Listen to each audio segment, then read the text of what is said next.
Kanino pangarap nga ba ang natutupad sa TUPAD program ng DOLE? A victim from Barangay Balumbato in San Juan City states that he was approached by the staff of a counselor, binigyan siya ng transaction code para sa Palawan Express at inutusan siya na i-claim ang 7,500 pesos na TUPAD. Nakakuha lang namin kanina ng pera sa TUPAD.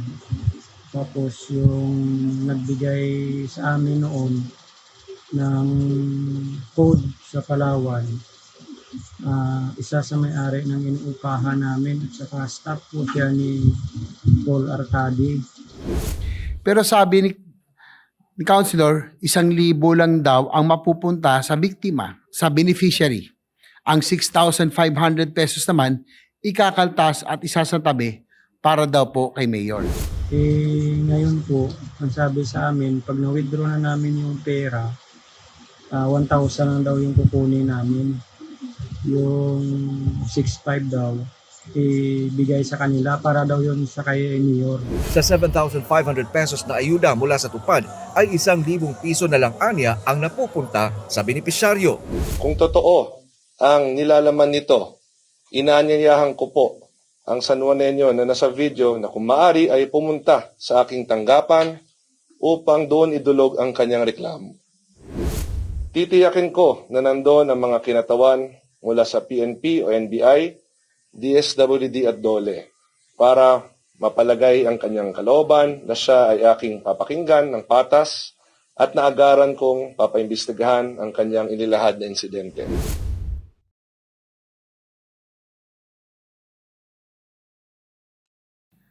Kanino pangarap nga ba ang natutupad sa TUPAD program ng DOLE? Martes ng gabi ay nag-privilege speech sa Senado si Senador J.V. Ejercito para isiwalat ang umano'y ayuda scam na nangyayari sa lungsod ng San Juan. Ayon sa Senador, sinasamantala ng ilang lokal na opisyal doon ang tulong panghanap buhay sa ating disadvantaged o displaced workers o TUPAD program ng Department of Labor and Employment at iba pang social assistance initiative. Sa 7,500 pesos na ayuda mula sa TUPAD ay 1,000 piso na lang anya ang napupunta sa benepisyaryo. A victim from Barangay Balumbato in San Juan City states that he was approached by the staff of a counselor, binigyan siya ng transaction code para sa Palawan Express at inutusan siya na i-claim ang 7,500 pesos na TUPAD. Pero sabi ni Counselor, 1,000 lang daw ang mapupunta sa biktima, sa beneficiary. Ang 6,500 pesos naman, ikakaltas at isasatabi para daw po kay Mayor. Iprinisinta din ng Senador sa kanyang privilege speech ang video ng nagrereklamo. Nakakuha lang namin kanina ng pera sa TUPAD. Tapos yung nagbigay sa amin noon ng code sa Palawan, isa sa may-ari ng inuupahan namin at saka staff po siya ni Paul Arcadi. Ngayon po, ang sabi sa amin, pag na-withdraw na namin yung pera, 1,000 lang daw yung kukunin namin. Yung 6,500 daw, ibigay sa kanila para daw yun sa kay Mayor. Si San Juan Mayor Francis Zamora ay itinanggi naman ang nasabing issue, sabay hamon na lumantad sa kanyang opisina ang nasa video upang idulog ang kanilang reklamo at agad na mapaimbestigahan. Kung totoo ang nilalaman nito, inaanyayahan ko po ang San Juanenyo na nasa video na kung maaari ay pumunta sa aking tanggapan upang doon idulog ang kanyang reklamo.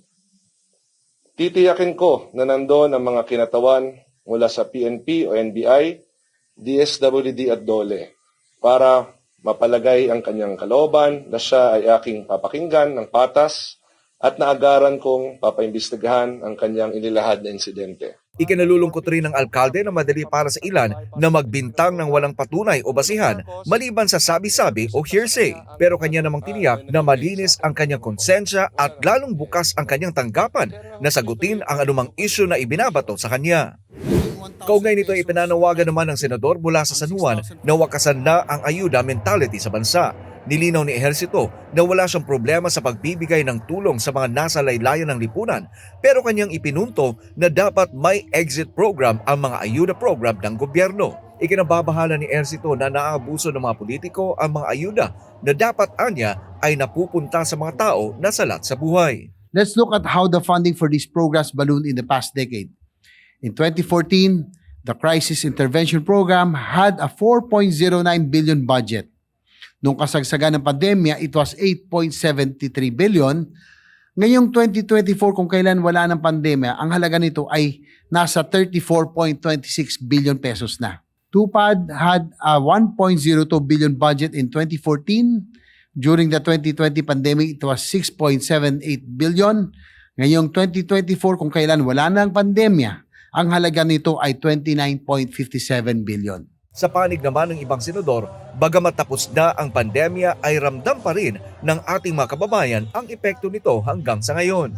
Kanilang ipinunto na upang makamove on sa nakasanayang ayuda ay kailangan munang hanapan ng trabaho ang mga hindi kumikita o walang sahod. Marami tayong talagang pangangailangan, lalo ngayon El Nino sa mga magsasaka natin. So maraming dapat pa bigyan ng tulong. Tapos na yung pandemya pero yung epekto na nandun pa.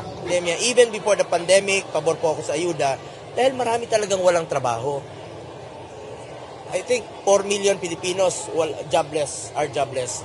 So maraming magugutom. May mga pamilya po yan, kailangan nilang kumain umaga, tanghali at hapunan. Tulungan natin. Kaya nga po, pag may pera ang gobyerno, ibigay nyo na kagad. So turuan, magtrabaho, turuan na mag-apply, hanapan ng trabaho.